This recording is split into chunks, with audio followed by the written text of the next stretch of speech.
Mitka said before, mentioned the second time, but it's actually the third time that we invited you. Third time, good time. The first time was with Beyond the Hills, and then you sent your two leading ladies who were here. We're very, very, very happy that you're here now. We really appreciate it that you made this, gave us this honor of being here with us. You said that you're mostly interested to hear what they have to say. So we'll ask questions, but maybe just one question before that. The film is extremely dense, packed with stories, sub-stories, characters, motives, themes. What was the core or the initial idea around which you built this very complex film? Actually, I think it's too complex, to be honest. Now that I've talked to people after they watched the film, you haven't said anything about translation. Is it okay if we speak in English? Is it fine? Yeah.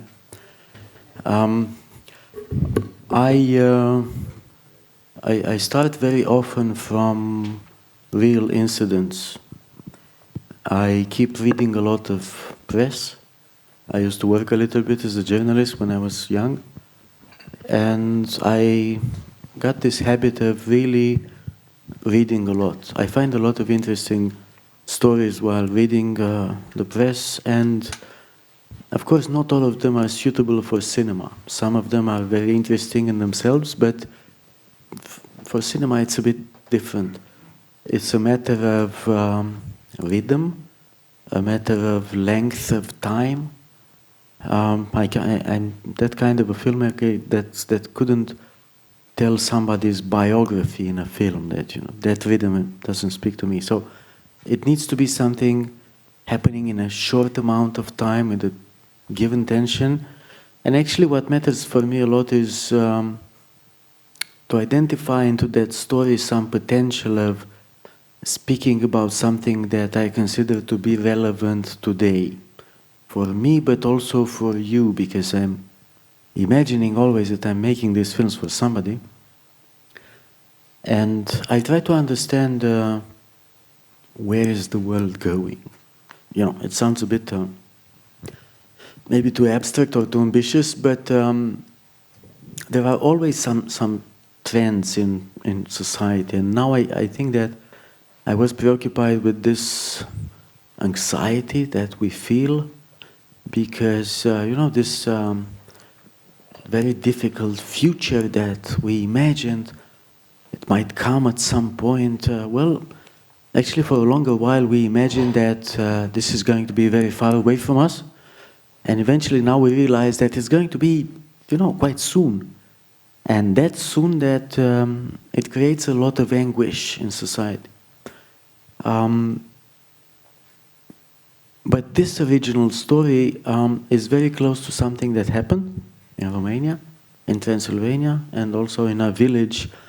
We couldn't shoot in that village, but it happened in a small community of some 4,000 people, a place inhabited mostly by Hungarians, but with several ethnicities.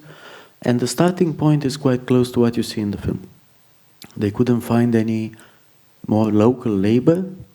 This was right before the pandemics in early 2020.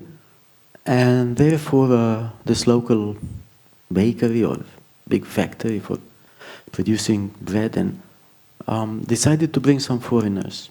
And at the beginning, it was just a little hassle locally about these people. But eventually, little by little, people turned against them. And they ended up by having this town hall reunion that you see quoted in the film. And somebody has recorded that reunion and they placed it on the internet. And that was the moment when the big scandal started. And this became news, first of all in Romania and then in Europe, and again everybody was very pissed off by the idea that we're again on the first page of newspapers for something awful happening and all this xenophobia. And these people were somehow puzzled because they really didn't know where they were wrong. They were just saying whatever else everybody is thinking, but they were just saying this aloud. And probably they were just more naive than somebody else, because they thought that if they speak into an enclosed environment like that one in that village, nobody is going to be witnessing this, but of course everybody was. And that was the original point, if you want. But I needed a while, I always need a while until I understand what a true story could speak about. Because of course it's not making a reenactment of what happens. This is not important, that's not important for cinema, but to understand what it could be talking about. And I thought, like a while, 1 year later, that it could be speaking a lot about a lot of things which are very, very actual. Starting with this idea of how we relate to the others. I don't know why, but the first impulse that we're having whenever there's anybody else in the room is not to consider himself from the beginning as a potential friend, but rather as a foe and as an opponent. I think it's a very, very tribal thing that we have inside, deep down. And starting from there, I found a lot of important themes in this film. Not only this xenophobia, not only this hatred on which a lot of the populist narratives are based today, but rather I was trying to get down and get beyond the social explanations for this attitude. Because, okay, let's say that some of them are social, some are historical, but besides this, there is a very violent nature that we all have, and it's very difficult to acknowledge that we have it. We are told in school that we are these lovely, superior creatures made out of light, and we reshaped the world and tamed the animals. But actually, given the state of the world, I'm not sure that we reshaped it quite well, So from time to time, it's good to step back and understand what are we made of. And I wanted to make a film about this dual nature that I think we're having. Partly animal, I would say, with all this survival instincts and all this selfishness which helped us to survive as a species for so long and to become dominant. And on the other side, we have this human nature which was developed, I would say, later on in the last 5,000 or 10,000 years, with our capacity of being generous and empathic with the others. But whenever you have to react very fast to a limit situation, it's more the animalic side which pops out. Somebody asked me if I was planning to release the film together with the war in Ukraine, which is partly funny, but being a war, it's not funny, because there is a connection with this. And the connection comes from this reaction that people were capable of having from today until tomorrow when the war started. And there you can see this very, very violent potential that people have, like in all the wars, and I don't have to tell you here, that, from today until tomorrow, people were capable of slaughtering and torturing and raping somebody who was their neighbor yesterday. And, they didn't need any much explanation for this or encouragement. They were capable of doing this. And you start asking a lot of questions about human nature and how are we built. And this is also connected in my mind with this anxiety about education. Because this model of education, which is quoted in the film, speaks a lot about how parents react to their own anxiety about the future. They don't know precisely for what kind of future they are preparing their children. And they stop preaching the same nice humanistic values because they imagine that this future is going to look very, very grim and children are going to fight 50 years from now for resources. And this is how you project a lot of anxiety on your own children. They don't feel it as much as we feel it for them. And then thinking about what happened in that village, I thought that the film gives me also the possibility of speaking about, I would say, the limits of democracy, the way we knew it. Because, you know, it's very difficult to say anything against democracy, you know, nowadays. It's part of these taboo things, and this is also another purpose for this film, to see what kind of a liberty do we still have of speaking up things which are politically incorrect. But there's something about democracy. I feel that people are very tired of having the responsibility of deciding in society. I don't think that they wish to decide from the beginning, but eventually, if we think back when democracy started being a process in society, it was also the decision of some educated people. And for a while, there was an enthusiasm connected with this. But nowadays, and especially in this difficult time where technology bombards you with so much information all the time, there's some sort of a fatigue associated with the idea that you need to decide. And people are very easily willing to give away this power of decision to whomever wants to take it and decide for themselves. And from here I started thinking that, you know, these people were trying to decide democratically who is right and who is wrong.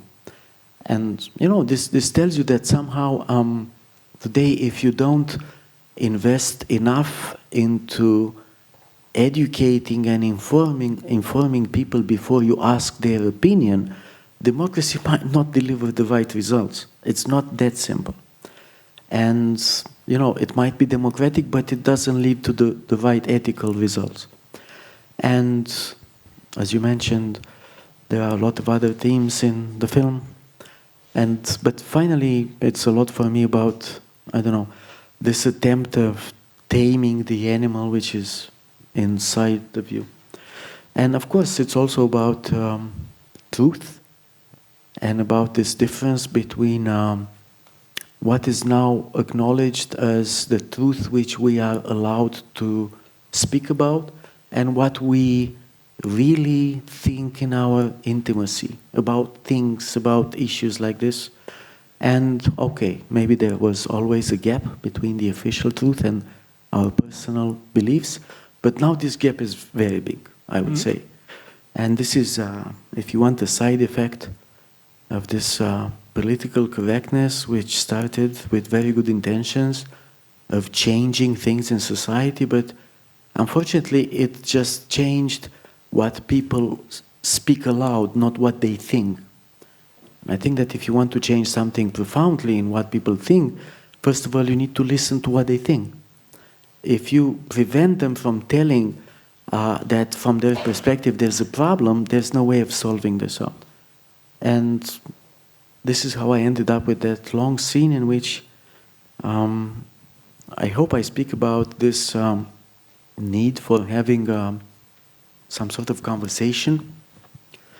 But you know, the conversation starts when you're prepared to listen to the other and you don't have the conclusions before you engage into this conversation. And from that perspective, that's a very ironical scene because they don't have a language barrier. Everybody speaks in his own language. That's not the problem. The problem is that nobody's listening. And they all come in and get out with the same ideas and with this obsession that we all have today of finding somebody else who is responsible and guilty for something that happens to us. It's never us, it's always the other. And it's always the other who is eventually different than us, who belongs to another tribe. That's way more easy to associate with some sort of an enemy. And I could keep on going like this for hours if you didn't. Yeah. But the idea was to listen to you. And then there was something else. There was another moment in the development of the film. I don't, I documented that thing on the internet a little bit, and then I wrote the screenplay, and then I traveled to that village because I really wanted to check and talk to these people and see what of the things that I have imagined corresponded and to which degree. So I talked to them. I talked to this lady owning the factory, and to the workers, and that was really interesting because I got to learn a lot their perspective on things. But then there was another step in which I had to pitch my project to the buyers in Cannes. That was a very relevant moment because especially, the more people lived to the west, the less they knew about Romania. I have still a lot of friends and partners in France who believe that we speak Russian and it's actually very cold in Romania. I mean, it's okay if they thought about this 30 years ago, but today's, I always keep telling them that there are these things on the globe which are called parallels. And if you have a parallel that crosses Romania and France, you shouldn't imagine that it's very cold, way more colder than with you. But this is a way of speaking about how irrelevant and how much you can lack identity whenever people are not interested about your region and about you as a character. And in that pitch, which went quite well, I had to give so many explanations about what is Transylvania to start with. So it's not a country, no. Okay, and there are Hungarians living there, yes, okay. But they are not at the border, no. And do you have bears? Yes, so many, yes. And they are better treated than people? Sometimes. And wolves, and what's with the Germans? Why do you have Germans there? Are they real Germans? Well, kind of. And so I gave so many explanations that finally I decided that some of them should be in the film. So I got back. It was that Cannes, which was in August. I spent the months of September rewriting the screenplay. And I think it was that moment when it became even more complicated as you see it now. Because part of it should have been in the film. And even in the stage in which the film is now, the film is only telling you that if you are curious enough by the things that the film the film is quoting from that region, you should try and investigate more, because the film is just a story and it shouldn't carry a lot of historical explanations and social motives and not even ethical judgments. It should make you curious about something, curious about somebody else's story, but ideally curious about what's your standpoint about this.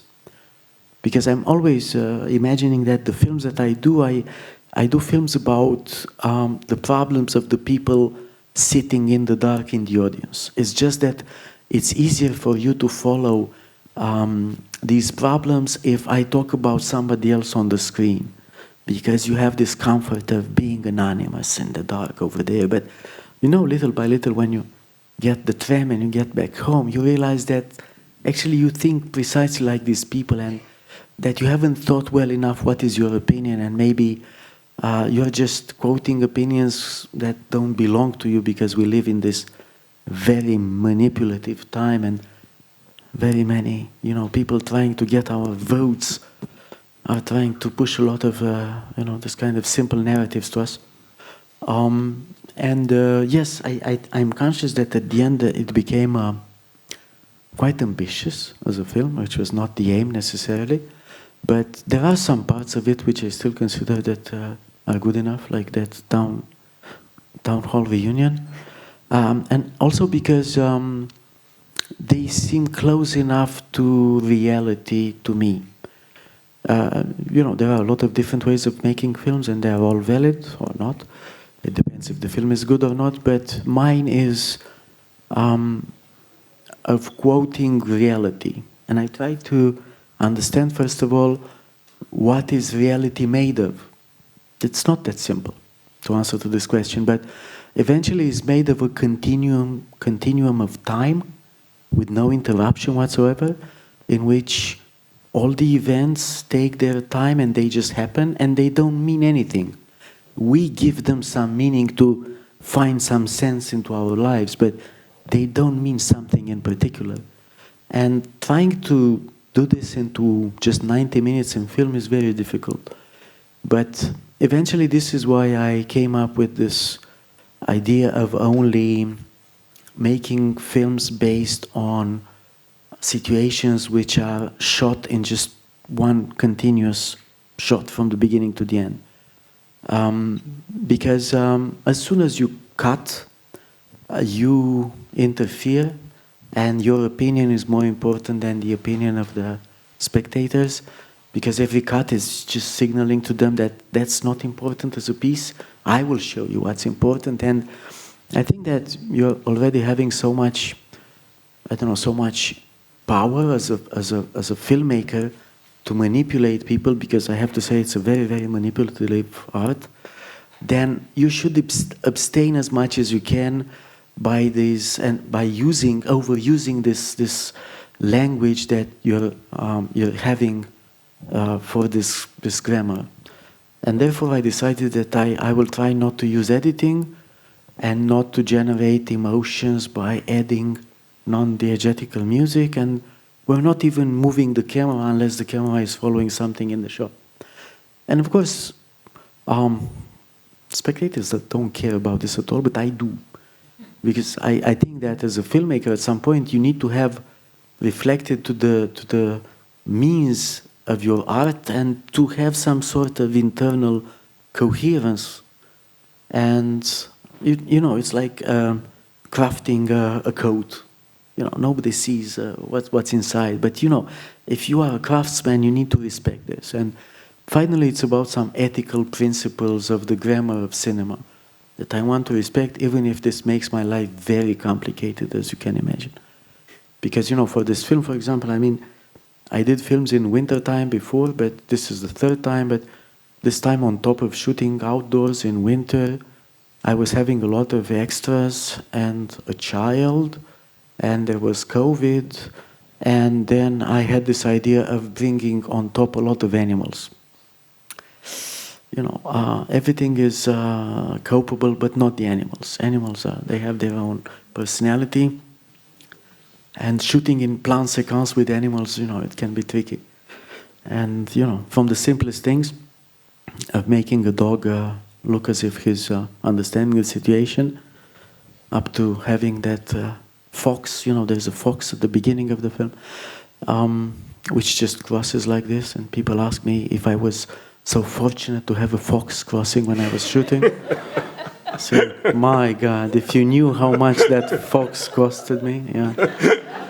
But then it's not just animals in the film, there are layers of meaning connecting with animals. And as much as I don't use very often film quotes, this time there is one. And I can speak about this because it's not obvious enough and people don't notice it, which allows me to speak about it. There is this first shot with the sheep. And if you remember, it's an homage for the first shot in modern times in Chaplin's film, because I thought that this is also a film speaking a lot about social classes and speaking about this necessity of having an enemy who is different. And started from, you know, from that shot, there's a whole story of these sheep.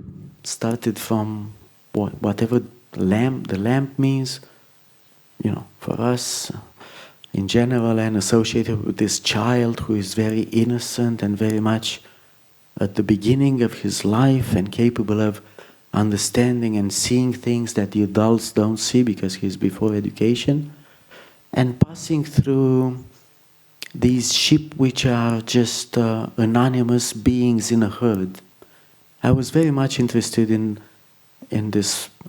observing this process in which people lose their individuality, and at some point they abandon having personal opinions and they become just a small sheep in a herd, conforming and following the majority because it's safer. But of course, these are very, abstract ideas, and it's something that films should generate into people, this sort of, debates, if you want. But when you want to make a film, it's more complicated and actually what's complicated is to find the visual equivalent of all these abstract ideas. And sometimes you are closer to things that could be evoking these values. Sometimes it's a bit more complicated. But I was very happy to find this habit that we have back there in some villages in the region, of people dressing up in these animals. And I thought that for a film trying to speak about this dual nature, I couldn't have found something more relevant. I was, the film is understood in very, very different ways. And this is also because my way of filmmaking, is made on this idea that I won't have my own personal opinion as a citizen on the situation in the film. That's just my opinion, and if I'm going to have a glass, I can talk to you personally. But in the film, I try to not to be objective, but to present the complexity of the context in which some people make some decisions. That's all. And then it's up to you to judge. And then people see very different films, and in the same, and it depends a lot on their background. And some people really didn't get why I was using all these scenes with these animals and with the people dressed, and they thought it's just about folklore, but it's not about folklore at all. It's a way of finding something corresponding to the real situation that would allow me to talk about this necessity of, first of all, dealing with the animal inside of you before trying to see what are the dangers coming from all the outside forces. Sometimes you will figure out, as the character does at the end of the film, that this anxiety that you feel and this fear, maybe it's not coming that much from outside, but it's rather coming from inside. And by the end, I think that he needs to make a choice between these two worlds. I was looking a lot when I was shooting for a village surrounded by forests. Because, visually I think that it corresponds a lot to the real situation, to the fact that they wanted to be a very enclosed community for a good reason. They wanted to preserve their language and religion and traditions, but this is why they reacted like this when somebody else was stepping in. And what's interesting is that you would imagine that whenever you are badly treated, because, very many people living from there to work abroad and more to the West, they feel that they are treated as if they are not really humans. But whenever somebody coming more from the East to their community arrived, you would expect that they would have some empathy and understanding, but actually they took advantage and they treated them the same way as we were treated when we were going more to the East. And they were trying to excuse themselves, and that was the most difficult moment, because these people were so badly treated, not because they were Asians or foreigners, but because they looked like gypsies, I have to say. And this is the most politically incorrect comment that they had, trying to excuse themselves. And of course, the film generated a lot of debates in the Q&A, and the conclusion was that we all agree about how things should be, and we all agree about some ethical principles, and it's very easy to agree in principle. Problem is that when something like this happens in your own life, you won't make the same decisions, because life is more complicated. Do you have any other questions? Če kdo želi, lahko vprašanje zastavite tudi v slovenščini, pa bomo prevedli. Any questions? Allow me to quote the most frequently asked questions, because I know that you have them and you don't dare yet to ask. Yes, please. How are you labeled in Romania? Oh, yeah. Clothing or Yeah, that's a good question. Actually, I started being better known some 15 years ago, after I made 4 months, 3 weeks and 2 days. And something funny happened. I was always considered as an asset for that country for the awards that I got, but people were not watching my films. And whenever they were watching the films, I was more the straighter that you mentioned. And because everybody felt that I was speaking about things which are shameful, and the problem is not for them that we are capable of shameful things, but that we speak about them to somebody else from abroad. That's the problem.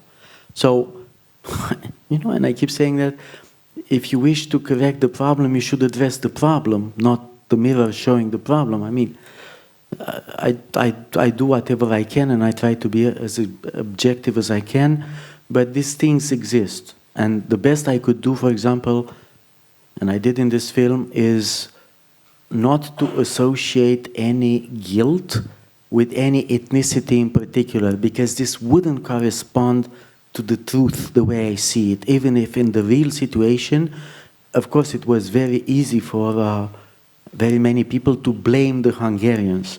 But this didn't correspond to the truth.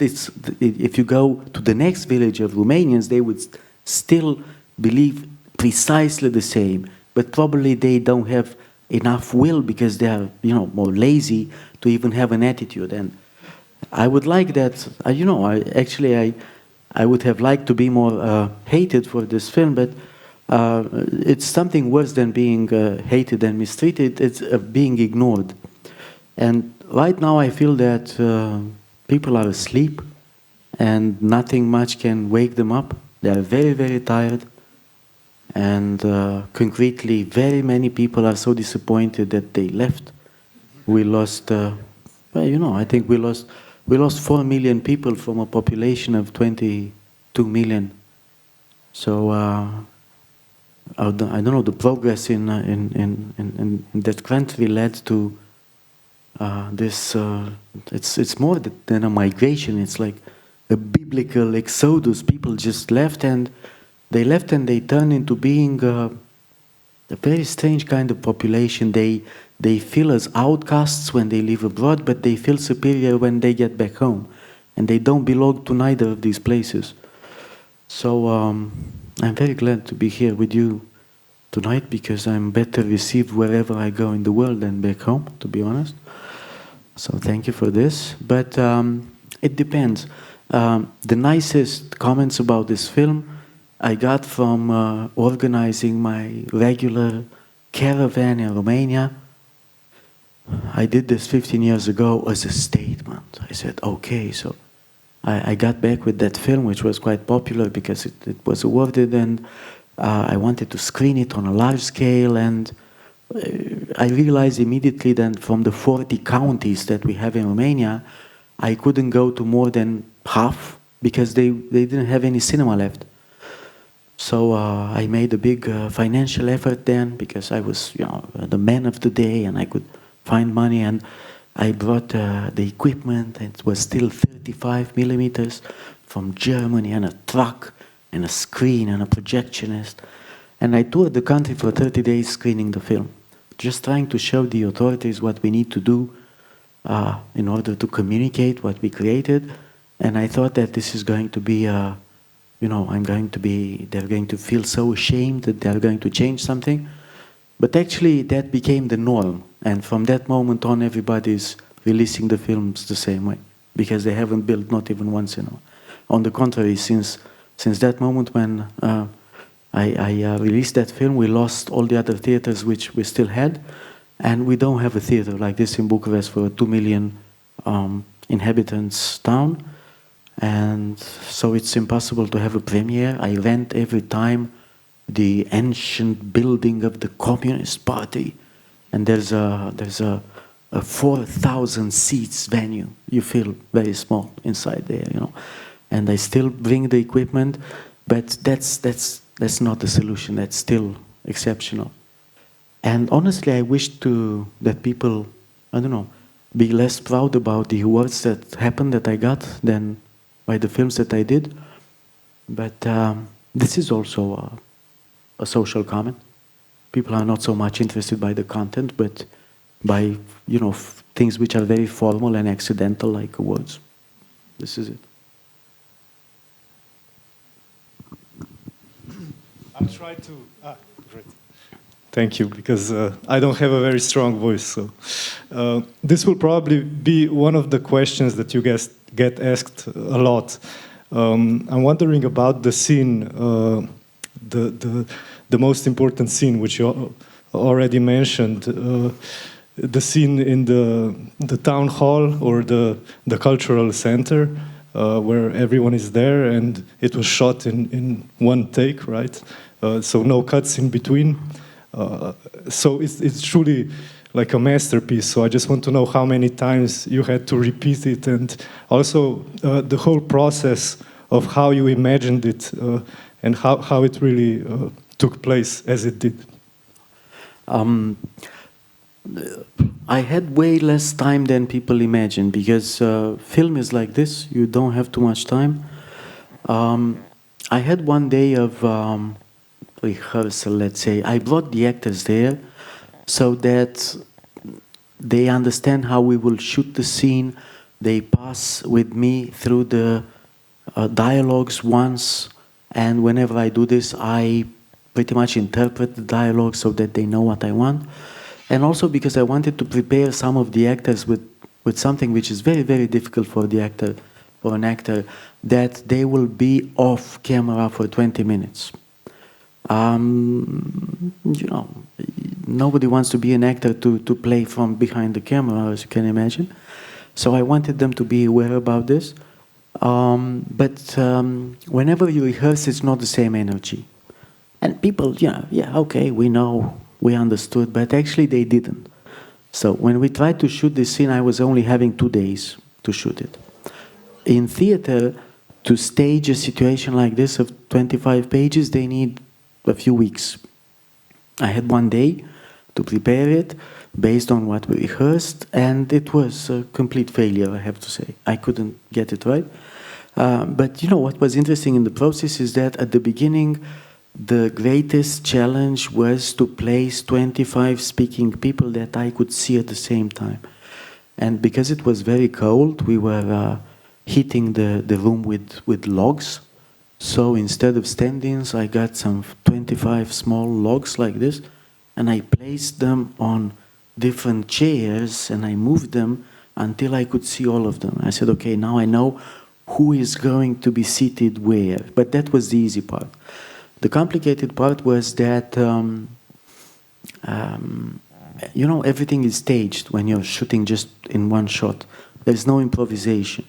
And you need to have the right rhythm. And the rhythm of that scene is more complicated than a regular long shot in a film, because everybody is speaking at the same time, and actors are not used. You have to teach them, to train them how to do this. And I think that I made 2 decisions which helped me to get to the end of the scene. First of all, I learned that I needed to let people speak at the same time, not a little bit, but quite a lot. So I came on the set with 26 pages of dialogues, and I ended up by having a 17 minutes shot. So because I mingled the first 10 pages, and instead of speaking one after the other, they speak at the same time. And I think the best audience for this are the Hungarians understanding Romanian from Transylvania, because it's like this kind of polyphonic antique choir in which you can pick up what you want to understand. Another thing that I needed to do is to deliver these people speaking from off camera some dignity. So I start with them so that they are in the shot, but then I built a wall of mirrors on the end of this town hall so that they are in the shot all the time, because if not, they couldn't focus. And I invented a second camera, let's say from the situation, some journalist shooting, and I was clapping for that camera as well.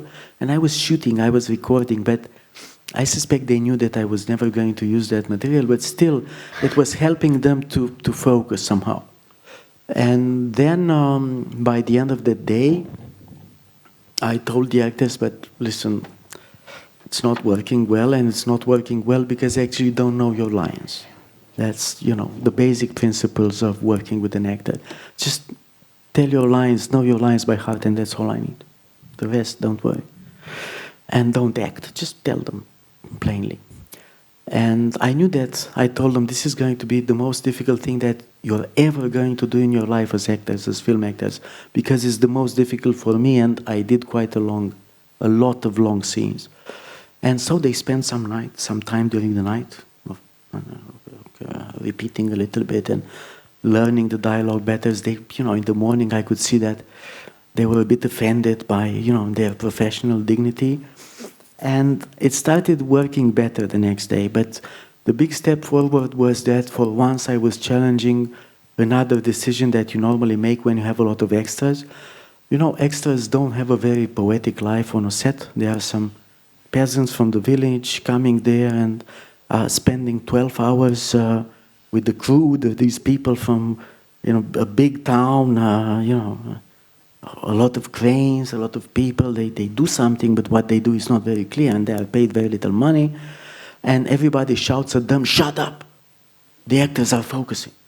I said, okay, but, and you know, at some point they were trying to fake that they were having some reactions, and I said, well, you know, for once you don't have to shut up.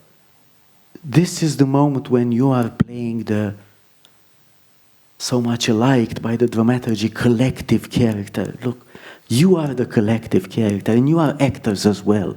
So feel free to express yourselves.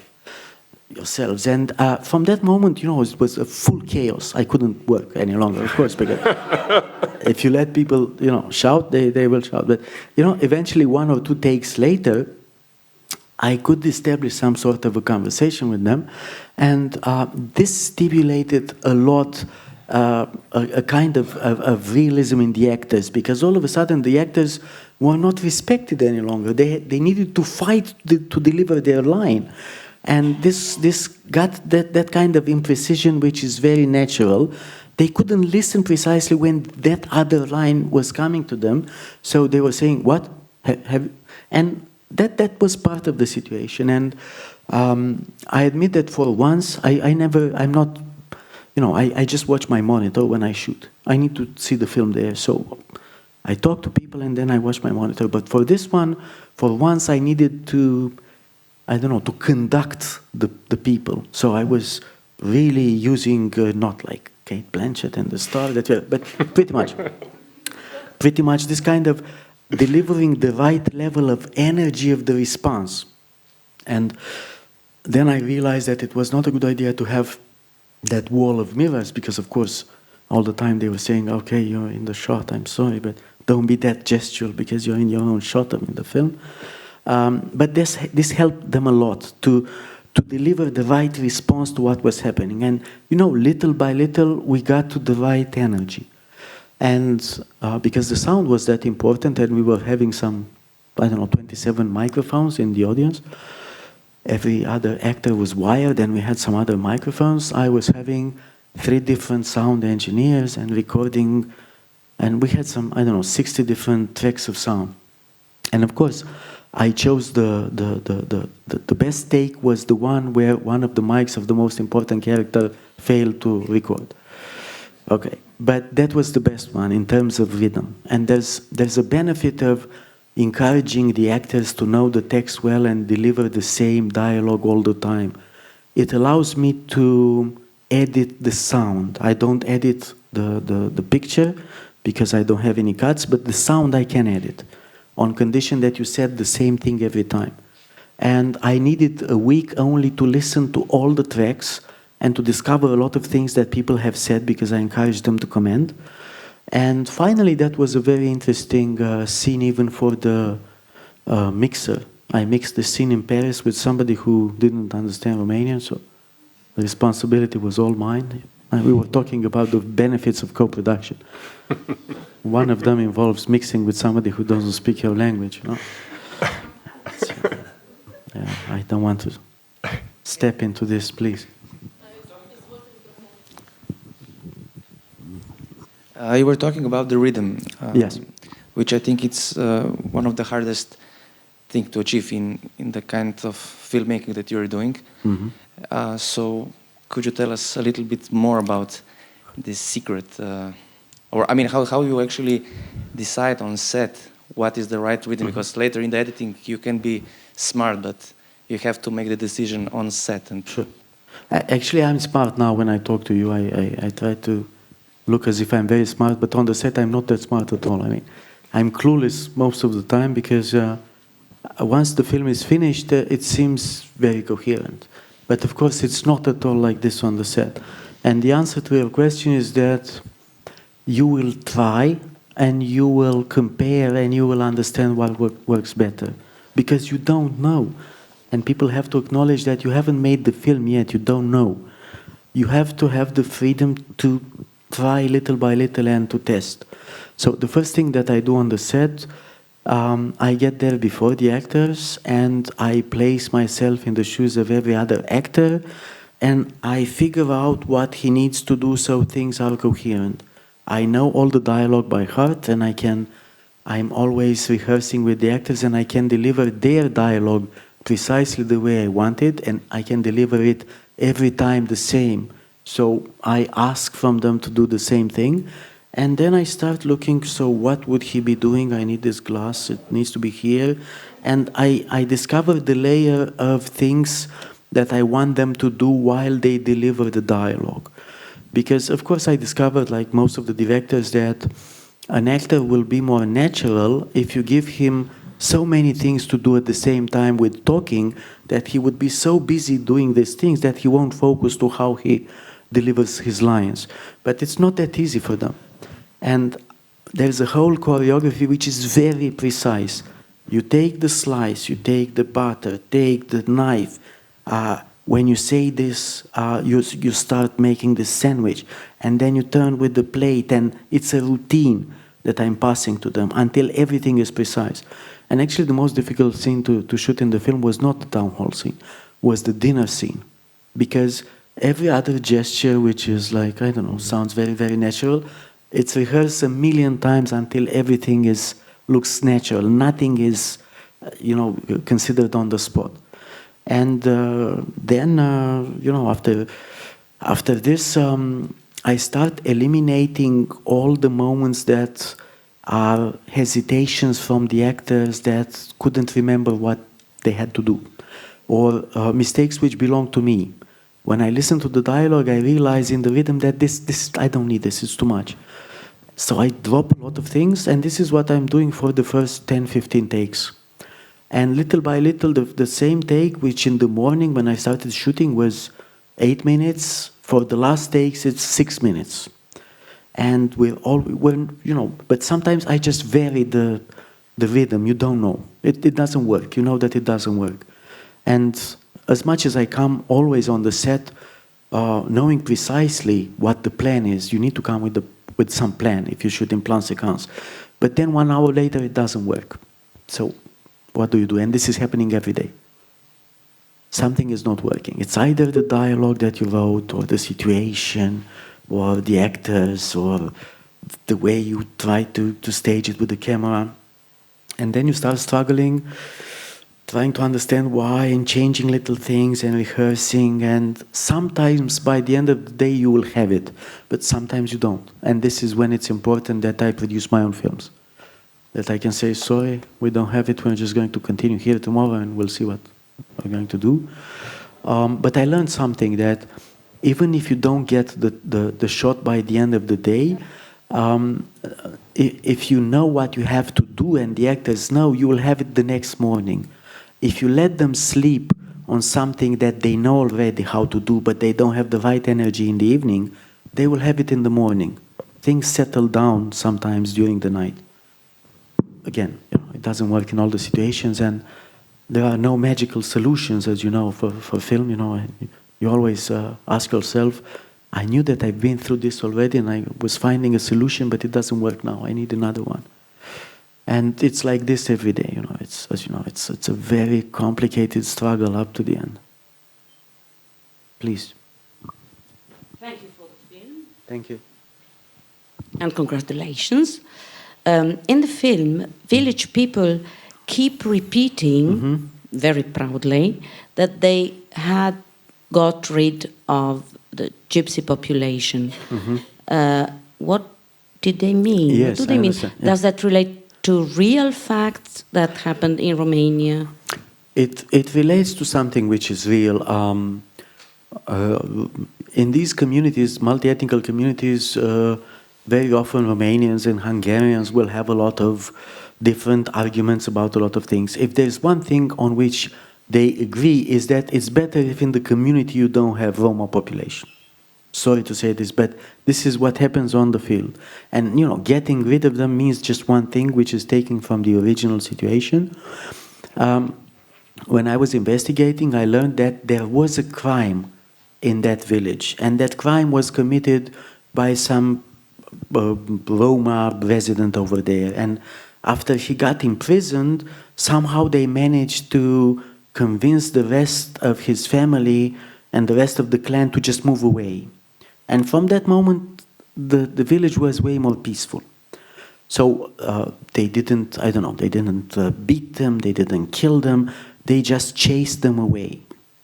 Actually, this is not happening too often now, because in the moment when the Germans left all these villages in Transylvania, it's true that they were occupied immediately, because these were empty houses, by a lot of Roma population just crossing the mountains from our side of Moldova, because there was something which, I don't know, could be used. And now every village has either a Romanian or a Hungarian majority, but they all have a very fast-growing population of Roma, which normally they stay together in one side of the village. And then, you know, they get along quite well with the rest of the villagers. But there are some other situations at some point that, and you know, everybody agrees in principle that it's not okay to judge them based on ethnicity, and they are people and they have to be judged individually. But actually, when it comes to deciding if you want to have them as a neighbor or not, people will always prefer not to have them as a neighbor. And I ran across this story in one of the places where I've screened the film, a bigger town also in the Hungarian inhabited part of Romania, where I don't want to comment about this, but at some point some of the houses of the Roma population were set on fire, accidentally or not, nobody knows. And the authority the mayor had to take everybody. It was winter time, so they placed them in the sports hall. Okay, so they spent the winter there. Everything was fine, but the problem started when they were trying to relocate these people in the community. On one side, you know, the community considered that okay, for now it's okay. We need to take them out, and they understood that they can't continue living there. And everybody agreed that they need to be relocated, but nobody wanted that they are relocated on their street. Nobody in the community, and they are still in the gym, in that sports. They don't know what to do.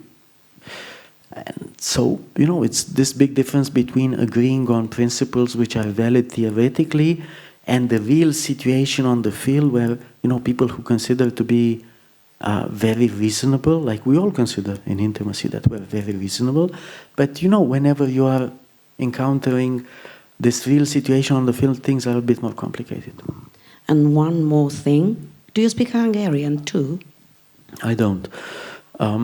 I learned a few words for the film, but I had somebody, a drama play writer in Transylvania, who was, I asked to translate the dialogues into Hungarian. And then I was talking to him and to the actors a lot to make them very, very oral and very spoken and not formal. And I trusted the actors a lot in this conversation with him. And finally, because yesterday evening I was in Budapest with the film and there was the Hungarian premiere, they sound well enough for the Hungarian audience, even if I don't speak Hungarian. Because, you know, there's some sort of an energy which is carried by the way you speak. And when somebody was acting in Hungarian, I couldn't understand the words, let's say, but I knew what he was speaking about. And I knew which were the parts which were, there's something called the logical intonation in whatever we speak, given what we want to transmit, we stress some words. And even if this is not working the same in all the languages, the principle is the same.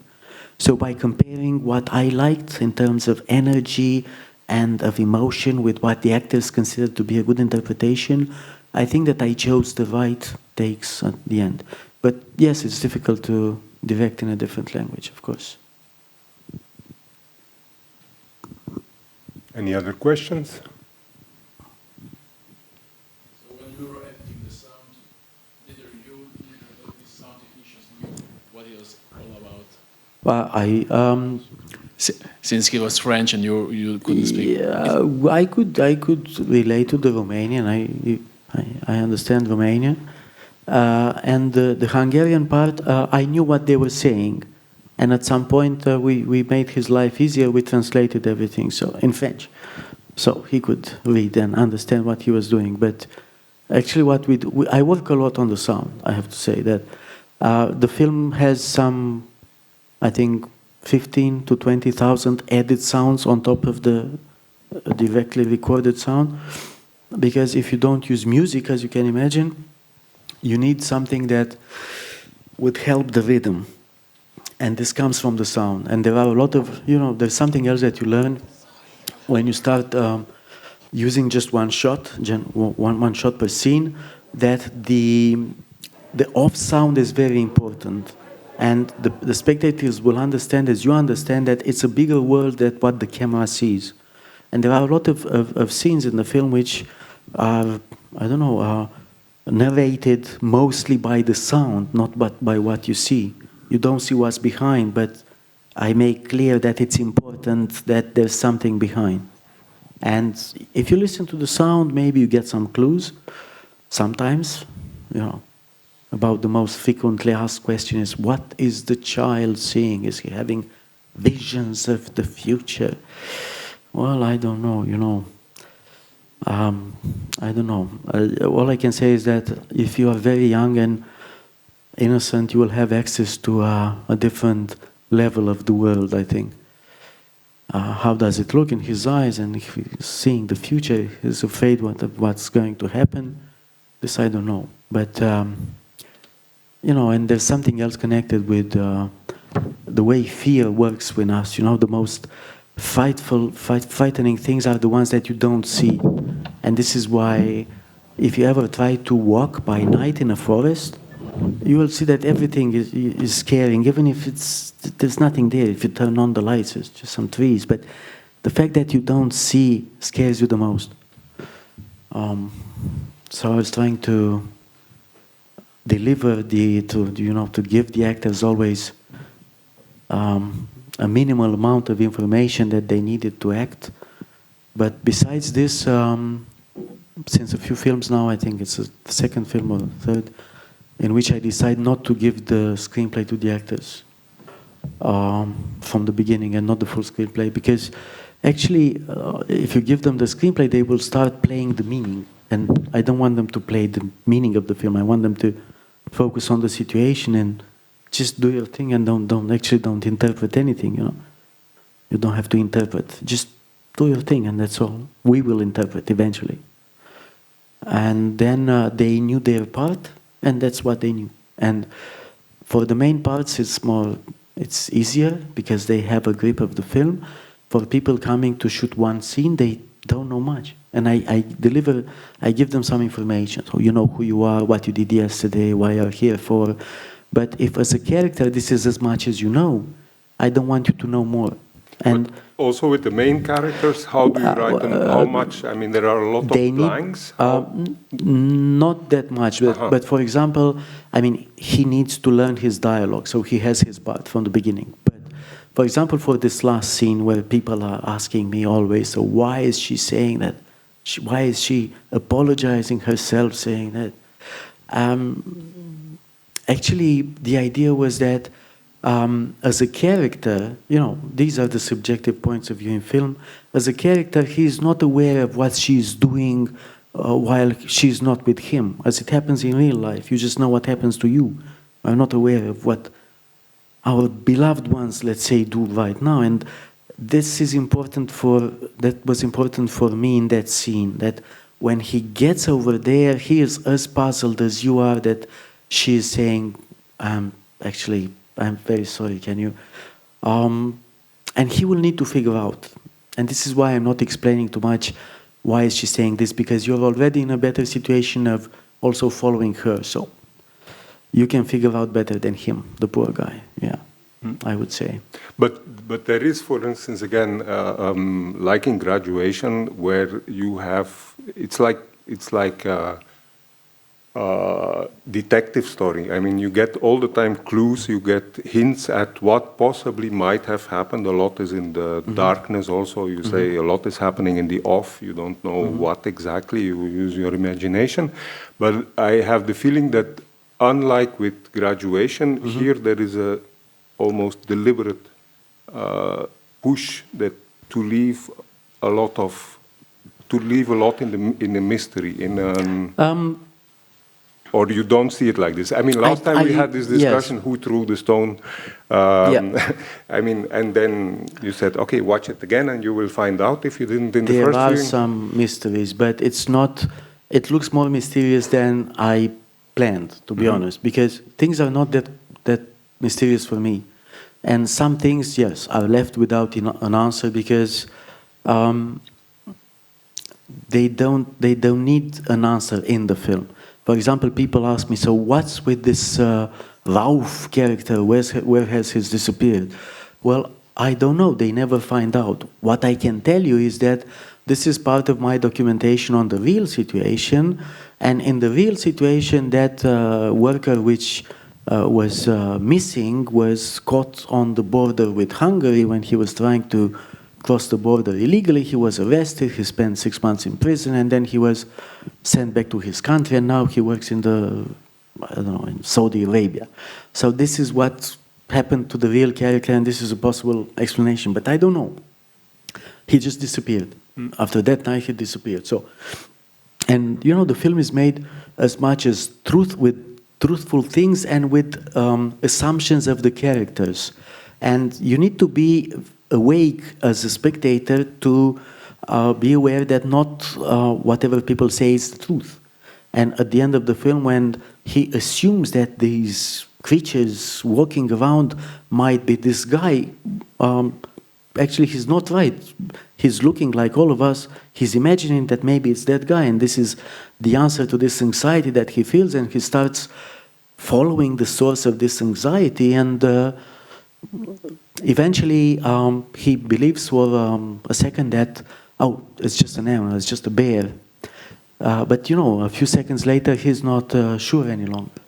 And we're not sure any longer because actually what's connected in my mind with the ending is that it's not important if these creatures at the end of the film are animals as some people see, or people dressed in bears as some other people see, and some other spectators see directly the, I don't know, embodiments of his fears. Well, that's a very good answer as well.